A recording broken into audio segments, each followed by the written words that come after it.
Hello, everybody. Okay, it is in fact recording. Okay.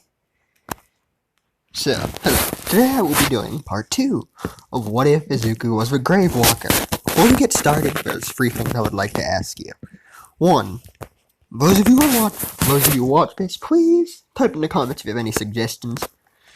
I was gonna do gaming, but I lost like 2 hours of recording and I'm too lazy to reset my progress. Second, tell me if you guys are okay with me creating, like, making their powers more, like, I'm altering the powers of Izuku right now. Or, in this case, I'm giving him Talion's powers, but making them in ways that are less true to the video games, because I just want to have to deal, because I don't want to have to deal with setting up the very use. And third, and lastly, I might have messed with Class 1A a little bit today. Or, not today. This is like a week's worth. It's like 3 times. It's about 2 times anyway, as long as the last one I did, but whatever. If you can't tell, I add a character to Class 1A. So, I'm doing it kind of harem style, but not really. Only 2 people chasing after him, not everyone. Looking at that, let's get into the video. We tune in to hear Inko wake up Izuku. She then had to go shopping, so we see Izuku was running late while Celebrimbor goes and prepares Izuku a basic breakfast. He was getting dressed. Dang it, Izuku, always forgetting in this universe. He scarfs down the bacon, eggs, and sausage. He clears his plate and starts running full speed towards the entrance exam site. He arrived at his destination just as the test started. He got a perfect 100 on the intelligence test, as Celebrimbor just gave him all the answers. The whole group of potential students that wanted to be enrolled in the hero course funneled into the auditorium. After Zuko sat down, and he started talking to Celebrimbor, but it appeared that he was talking to himself. A nerdy-looking kid with glasses yells at him to stop. Celebrimbor creates a partially physical body, and they both yell at the kid. A sound echoes through the hall. "You have the gall to chastise the Dark Lord." The kid starts shivering as multiple clones of Celebrimbor surround him and continue saying that for like 2 minutes. Celebrimbor then goes back into Izuku. Izuku then asks Celebrimbor, "We can do that?" "Yes, Izuku, we can do a lot more than you know."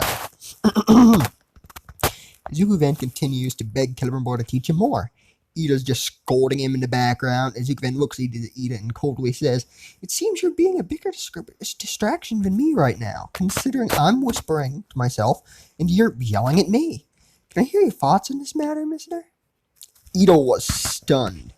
He didn't know what to say. Well, he did know what to say, but calling him all the colorful phrases that he thought of would probably lower his chance of getting into UA, so he decided that he would get the last laugh when he was accepted into UA and Izuku was not. Boy, was he in for a rude awakening. All participants then funneled into the room. As Izuku was being pushed into the room, he just decided, "You know what? I'm done." He blinks over to a wall, climbs it, and rests on the scaffolding of the roof. Celebrimbor then tells him about another one of his powers, the ability to summon, brand, and control stuff, be they human or beast. Izuku notices that a short girl, orange hair, looks kinda nervous, so he blinks down there and tells everyone out to back up. Ito was on his way over with a wicked grin, but as he gets there, he hears purring. He sees the short woman, known as Uraraka, petting a huge cat, with Izuku leaning against said cat. This is a Karagor. She runs faster than any car can. Her name is Fluffy. We cut to Celebrimbor laughing his butt off up at the roof. Why call her Fluffy? Izuku looks up at Celebrimbor and flips him off while saying, "It's better than the name you came up with. What cat would want to be named Deathstorm?" Celebrimbor pouts and says a cool one, and warps back into Izuku's mind. We fast forward to after Izuku pries Uraraka after Karagor. "You can have one if you want, but Fluffy is mine." "Wait, you can give me one?" "Yes, they don't need food, but whenever they're out, they sap your energy. Tell you what, I'll give you one, if you make it in the UA." "Don't underestimate me," Uraraka said with fire in her eyes. I hope to see you there then, Uraraka. Izuku blinks to the front of a crowd and gets ready to leave. 3, 2, 1. Before President Mike can say go, Izuku blinks through the door and proceeds to destroy all the robots, except one three-pointer. He holds it, Killbomber then blinks off, grabs Uraraka, and brings her there. She destroys it, and the zero-pointer arises. Izuku doesn't skip a beat. He summons a drake, flies up to the top of it, and yells, well, probably should go back a bit. A drake. A wyvern, basically. It's basically what it is, just a wyvern. The Karagor is a giant cat. I'll go into explaining him more later. He flies up to the top of the one-pointer and yells, Earth-AL. A sword materializes and cuts the zero-pointer in half. All the pros are shocked. Izuku blinks to the teacher's room and asks him to give Uraraka enough points to get into the same class as him. Nezu asks why, and he just says, I did promise her something if she passed, but I wanted her to think destroying that one was enough to get her in. Say that was some super one or something. In the back of his head, he hears Celebrimbor say, so, you fell for someone already? Echo might have a heart attack when she hears this. Don't tell her, or else. Izuku says, cold look. Looking like he will try to kill Celebrimbor if he says it. Oh no, my fun, why don't you? Celebrimbor blinks off to go talk to his mother. Do you think you did well, dear? Izuku, I need to go back a bit. I think I messed that up. What? Run all my fun, why don't you? Izuku then blinks off to go talk to his mother. You think you did well, dear? Well, I destroyed all the robots except one, so I think I broke a record. They need to do a retest for everyone else. By the way, Ma, come outside for a moment. Okay, Izu, but can I ask why? She says, but her mouth drops as she opens the front door and sees a large cat, pounces at her and licks her. That would be Fluffy. She's going to live inside. Do you want to see Hummingbird and Goliath? She isn't the only one.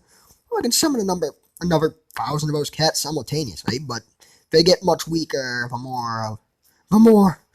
more of one particular type of beast I summon, the weaker the next will be. So if I summoned another Karagor that wasn't attached to anybody, then that Karagor would be half as resilient, and another after that half as resilient as the last, till eventually they're fragile as glass. Okay, but where's the other two? Mama Midoriya asks, as she finished asking, a Graug materialized and bowed to her. Graugs can't really bow, but it kinda rolled up into a ball and looked at her. Izuku, what is that? A Graug, the name's Goliath. And here's Hummingbird. Izuku's finger shoots into the sky, and as Inko followed his finger skyward, her mouth drops. A small wyvern flies through the sky. That is Hummingbird, a drake. You can't have a dragon, Izuku. Two things, Mom. One, it's not a dragon, it's a wyvern. Do you see the arms and the wings? Second, it's part of my quirk. So, she is a part of me. As he says this, a group of heroes starts attacking Hummingbird, so Izuku pulls Hummingbird back into him and proceeds to yell at the heroes to stop trying to hurt his pets. He pulls his other animals into him and blinks to the front of a group of heroes. The group is made up of 3 heroes, Miriko, Ryuko Tatsuma, and Mount Lady. They simultaneously ask him, what was that? He just says, my pets. We're about to walk off. He has pets, as in multiple. Oh yeah, I've about 100 of those drakes, 1,000 Karagors, 5 Karagaths, 50 Grogs, and 50 Wretches Grogs. Can I go back inside now? He asked, pointing toward his mother. Yes, but please don't use your quirk in public again. As they walk away, they each ask each other if they heard of those types of animals before. But none of them know. They would have to ask Nezu about this child. So we join Deku a week later when his results arrive, and Izuku opens it. Right there at the dinner table, a hologram of All Might appears and says, Izuku Midoriya, you have broken my previous record held by me. I look forward to seeing you and that young woman you helped in my class next week. See you then. The hologram All Might waves as he disappears. Oh my god, you actually made it, Izuku. And you beat the #1 hero's record too. My better boy is a great hero. As she finishes, her facial expression changes into one of surprise and awkwardness as she goes, wait, you helped a young woman? Do I have to expect grandkids soon? No, it's not. I mean, it's just, we're just friends. And he manages to mumble out. Celebrimbor pops out his head and goes, so, do you give a carrot to all your friends, kid? Inko hears this and excuses herself from the table. Calls up all her friends to tell him two things. First is that Izuku made it in the UA. Second is that he has a girlfriend. Bakugo eventually hears this and he plans on giving that Deku a piece of his mind when he sees him in the UA. He thought he would have to search for him because he's Deku after all. He couldn't be in Class 1A, right? Let's skip ahead. Inko Midoriya is sewing a cloak for Izuku, as he wanted to look cool. He thought this was the best way, so Inko finds an interesting flower pattern. She sews said flower pattern into the cloak, and uses white fur to coat the rims of the cloak. She finishes it and gives it to Midoriya. He wears it and names it Inko's Embrace. Yes, I'm naming it that because I'm too lazy to... not too lazy, but because I want to incorporate a cloak into his costume like Talion's, but don't want to have to deal with romance and all that just yet, so I'm going after that. Now let's get to the actual story. Past the prologue and all that. To UA we go. No more prologue stuff. But uphill from here. We see Izuku running down the street, toast in mouth. Yes, I'm doing this old trope. Don't judge me. He runs UA and starts to slow down as he eats. He runs into someone, a woman with blonde hair. Her hair was really messy. As he ran into her, his bread flew through the air and hit her chest, jammed side toward clothes. He falls over and the girl helps him up and asks, "What's your name?" "Izuku Midoriya." "Sorry about the toast, I was running late." "No problem. You want it back?" Izuku doesn't know what to say to this. He just mumbles out, "No, toast isn't good without jelly, but there is jelly on it," right? As she finishes, she looks down and sees the jelly, which rubbed off on her shirt. I gotta go change. "I'll have to see you later. My name's Choco, by the way." And she runs off kinda red-cheeked. Yes, I'm adding her in the UA. It's not the worst thing I'm gonna do in this story. Izuku walks into the classroom and summons a baby Karagor. "No, you be good for Uraraka, okay?" Karagor purrs and goes to sit on an unused desk. Ida walks over to Izuku and asks him while looking quite annoyed, Did you have to show off like that? Would you please put that beast away?" "No." "What did you just say?" What did you say?" Ida asks with a raised eyebrow. Celebrimbor pops out and goes, "Are you deaf?"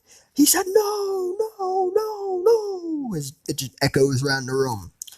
With a deep echo. Kind of a no part. Bakugo is sitting back, feet on desk, dying of laughter. Just sitting there. Looked like Ito was going to blow a gasket. But before he could yell at Deku, Uraraka and Toga walk through the door. Uraraka walks over to Izuku and greets him. But more importantly, it looks as if she has steeled herself to ask an important rescue. An important question. "Izuku, can I ask you an important question? Where is your Karagor?" Izuku smiles and points toward Toga petting the young kitten, with Ida trying to take the cat from her to show the teacher. And get Izuku in trouble, of course. That's how Ida's going to be in this. Teacher's pet mixed with, spoiled brat.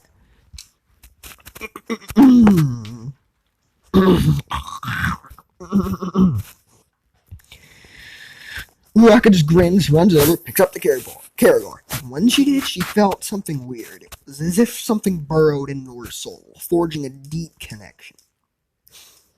The cat then disappeared, or from more accurate term, merged with Uraraka.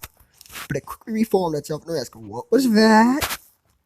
"Oh, I think she'll like you. She just gave a part of you. So, in other words, as long as you survive, so does she. If she gets gravely injured, she will do that, and heal herself with your excess energy. But be aware, you must eat for two now. Have fun."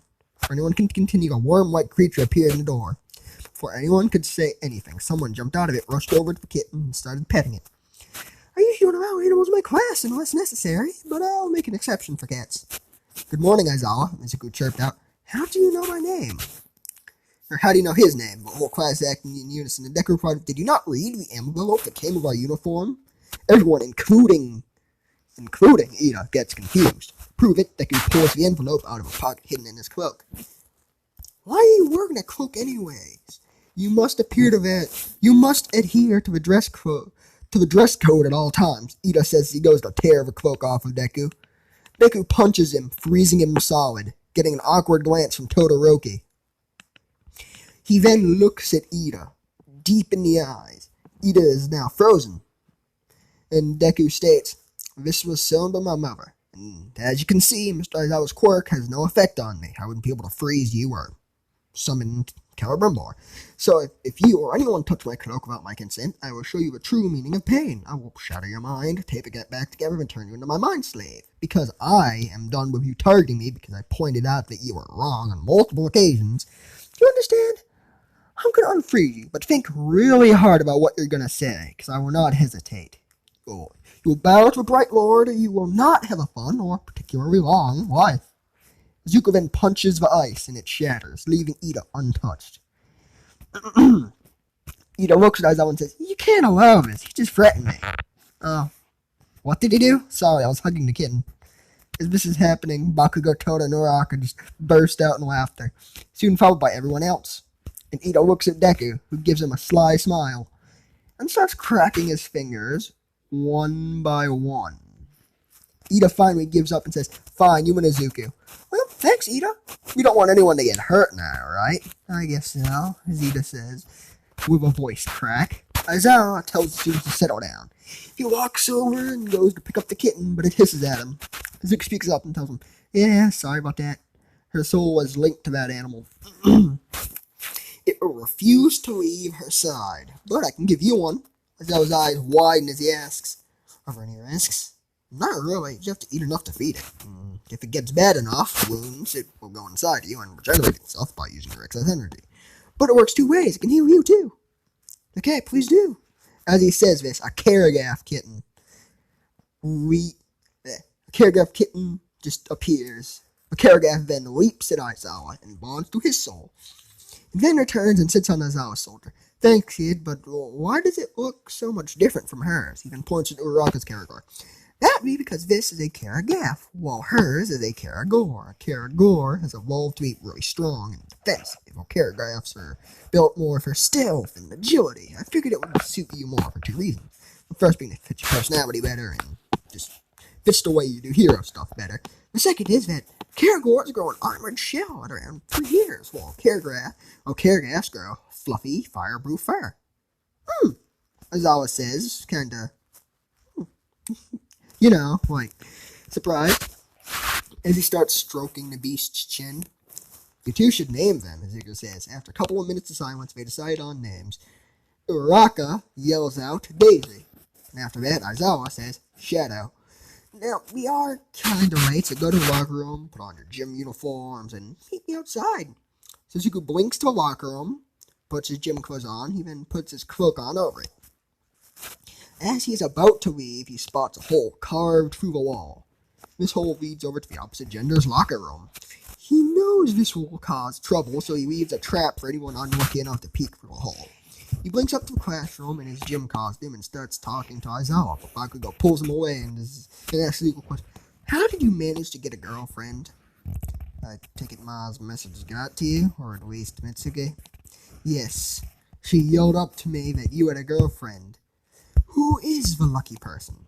"I don't have one. I helped our classmate, the one I gave the cat to, or, Uraraka, pass the exam, and the message brought that up, and Inko assumed." "Figures. See you later, Deku." We fast forward to see everyone except Kaminari and Mineta go out to the field. When they arrive, Aizawa asks where the other two are, and Izuku says, "Well, they're probably in the nurse's office. I booby-trapped a hole in the wall that led to the female locker room. They probably looked through it and activated it, freezing them solid and blinking them to the nurse's office." "But why did you freeze them?" everyone asks. Izuku then just Cody replies, "They won't learn a lesson if it is easy or painless."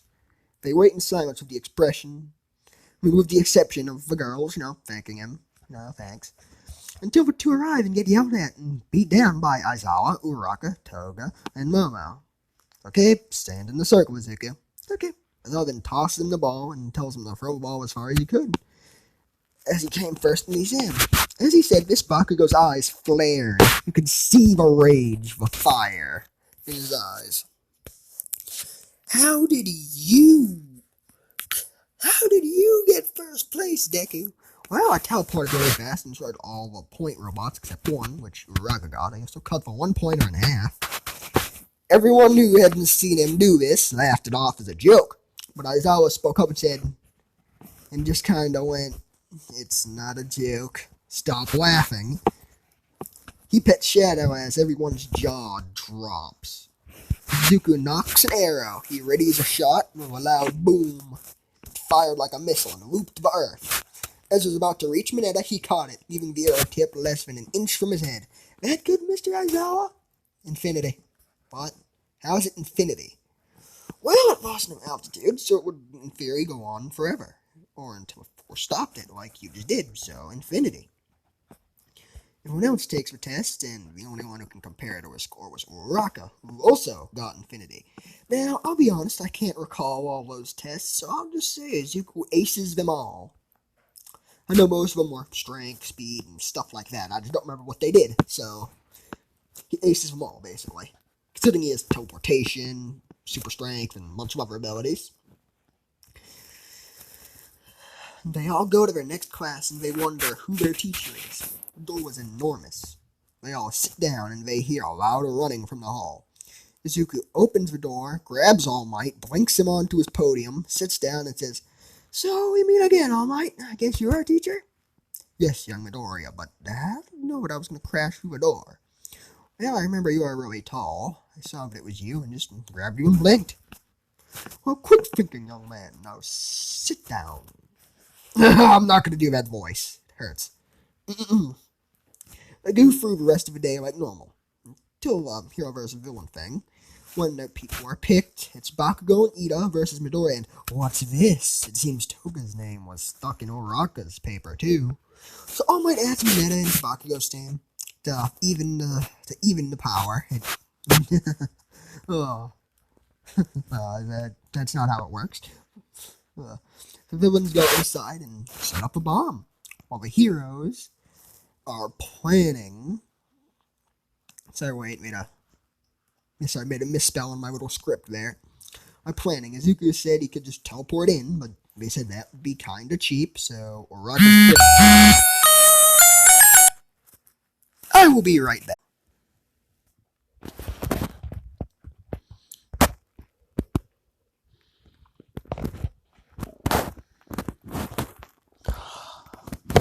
Oh well, guess I'm just gonna have to continue it from here. Okay. So, guess I'll be submitting 2 videos today. One that's really small. Okay. So where was I? There it is. So Uraraka's Karagor comes out and grows.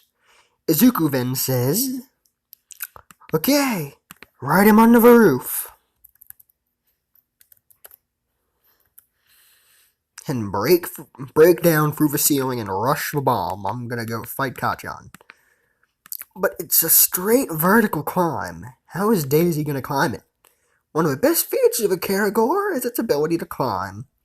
As he finishes, All Might starts the countdown. As he says, "Go." Izuku teleports in, grabs Bakugo, and teleports to the first floor. "Hey, Kachan, this is a great time to fight. I don't want to waste our chance." "Okay, nerd, but you'll regret this, Deku. You know I will win." As Bakugo finishes, he rushes Deku. Deku grabs his arm and flips him, like in canon, but he yells, "Turan!" and a hammer is created in his hand. As this happens, you can start smacking Bakugo with the hammer. Just ping, ping, ping, ping. We get a flashback to when Celebrimbor taught Deku the Shadow Strike and how to summon the hammer. We return to the present with Bakugo tossing Izuku off him, and he yells, "Take this, Deku!" as he pulls the pin and an explosion of shot forward. As he does this, Deku smashes his hand into the ground and freezes everything around him, including Bakugo. He teleports over to the bombs, he teleports to the girls, grabs them, then teleports the girls over to the bomb and puts all 3 of their hands on the bomb. Hero team wins! Ida looks real mad. Mineta was knocked out. Suzuki grabs him and taps Ida and teleports them all over to All Might. "I think this is yours," said as he tosses Mineta over to All Might. "Yeah, I'm sorry about this one taking 2 things. I had to go and help them out with their canning stuff, so my video kinda stopped and Now I have to deal with submitting a 2.5 minute video.